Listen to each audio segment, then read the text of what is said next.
Hello viewers, in this video I will try to discuss a question paper of modern European drama, and you all know this is the sixth semester's first paper, modern European drama, and Dibrugarh University has held this paper's exam today.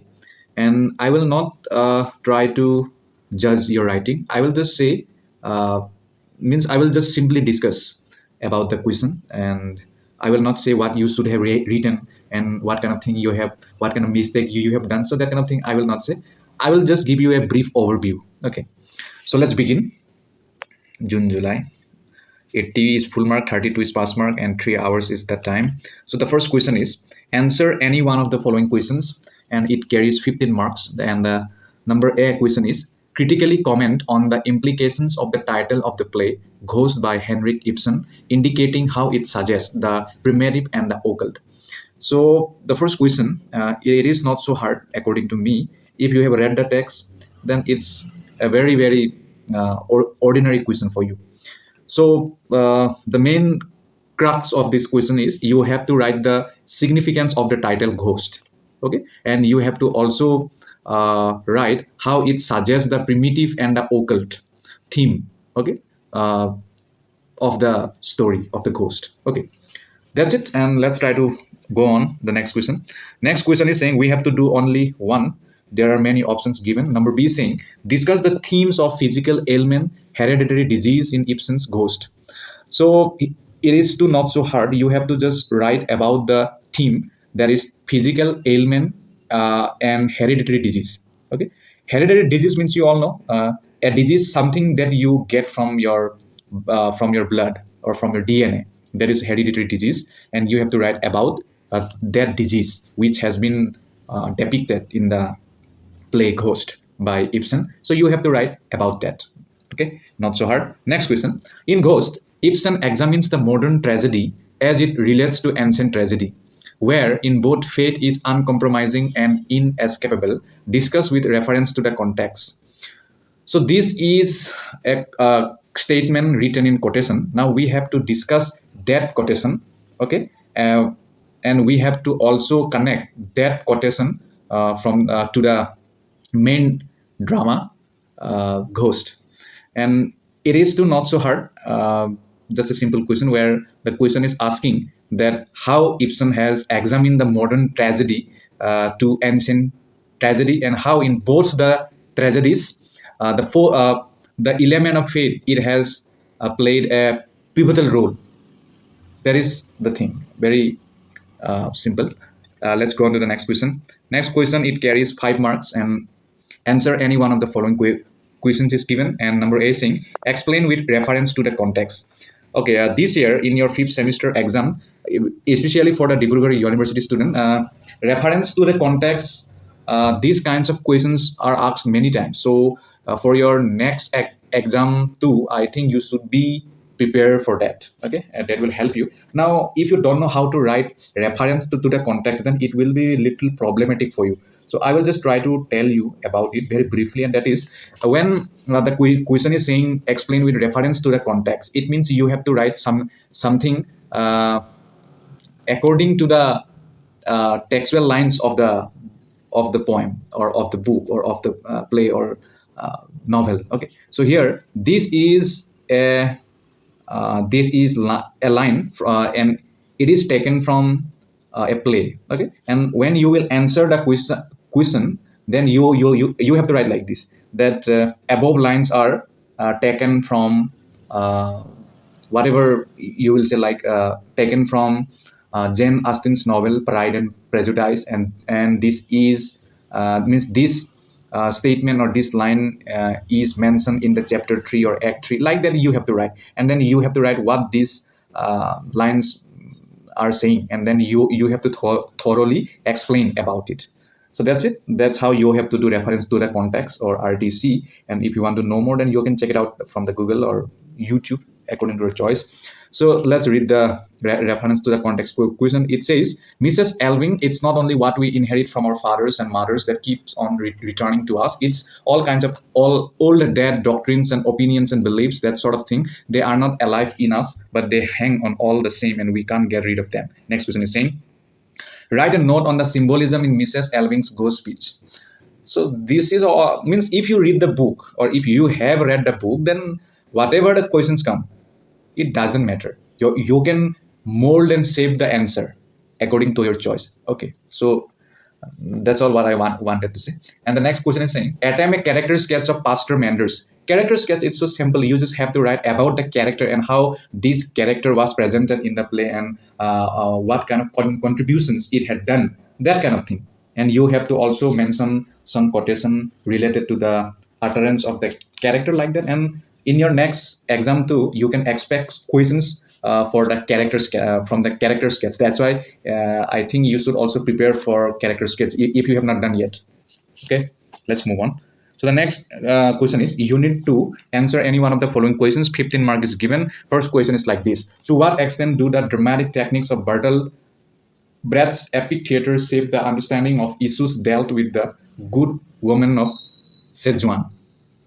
It is very simple. Here the question is asking that how the good woman of Szechuan, this play, it has how shaped the understanding of issue that is dealt in epic theater.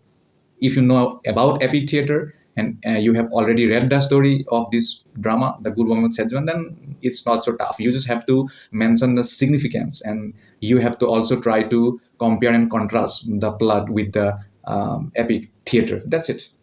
Next question. Comment on the theme of disguise in The Good Woman of Szechuan with special reference to the character of Sente. This is also not so tough. So here the question is asking, that's why I always say one thing, that please read the question twice or thrice.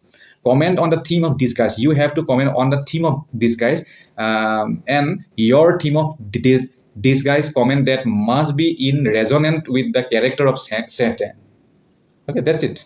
Next question. Brecht's The Good Woman of Szechuan confronts one of the great contradictions of the modern life, the impossibility of being good while participating in the market. Discuss reference to the context, with the reference to the context. So this time I have already told you many questions are come from reference to the context. So these two you have to examine the given statement or quotation, then you have to compare and contrast with the story, plot, character, occurrence of the play The Good Woman of Szechuan. Okay, let's move on to the next question. The next question is, answer any one of the following question. Number 5 is given. A is saying, critically analyze the following lines. We have to now analyze the following lines. Analyzing the following lines is not so simple. It is simple. You just have to write the main thing of these lines, means why these lines is important, like that. There's only one solution that we know, that you should now consider as you go. What sort of measures you would recommend to help good people to a happy end? So why these lines are significant, you have to mention that, and from where this is taken, like that you have to write all. Next question is saying, critically comment on the character of Wang. So character sketch, it has come a lot, so you can expect in your upcoming exams too. Next question, write a note on the alienation effect in The Good Woman of Szechuan. Alienation means you all know.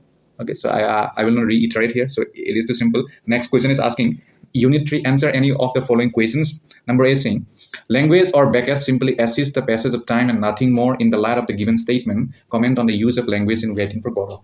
So it's so simple. So here the question is asking that how the playwright Samuel Beckett has used language in the play Waiting for Godot. So according to plot and according to your observation, you have to write it out. That's it. Not so simple, not so hard. Next question is asking, critically comment on the opening and ending of the play Waiting for Godot. So simple. You just, if you have read the play, and you have to read the play, read the play. There is no option. You cannot just pass by the summary. Summary will not help you.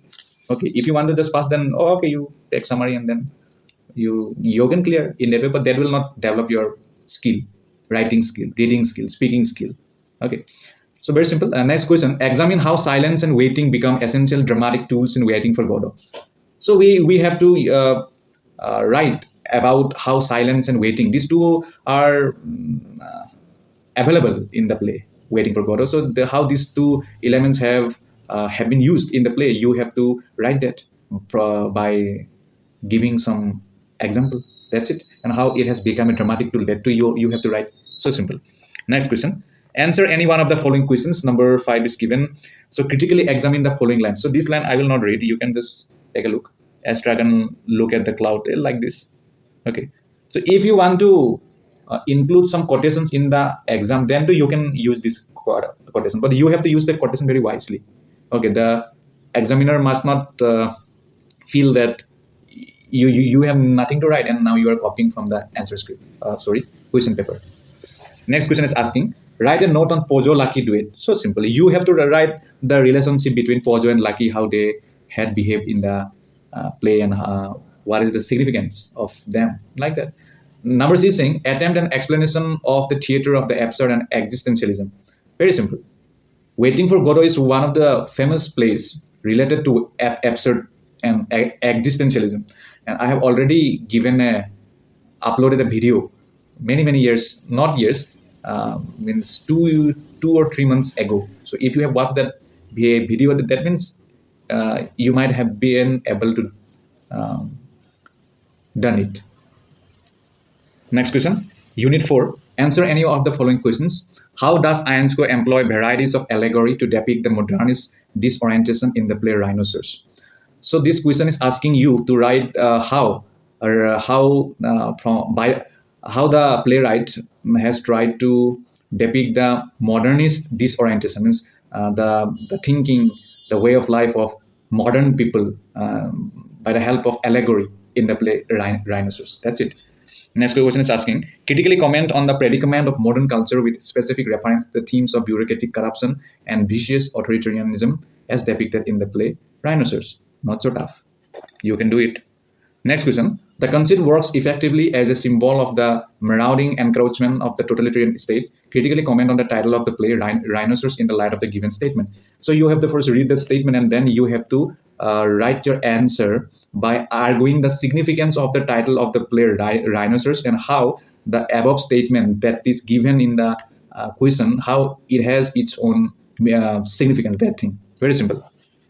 Okay, 8th question is saying, answer any one of the following questions. Number 5, here the same thing, explain with reference to the context. It has come a lot. I will not read here. You can read this thing or you can take a screenshot. And the next question, write a note on the significance of the relationship between Daisy and Berenger. You have to just write about the relationship between Daisy and Berenger, how they were close or what kind of thing they have done. Very simple.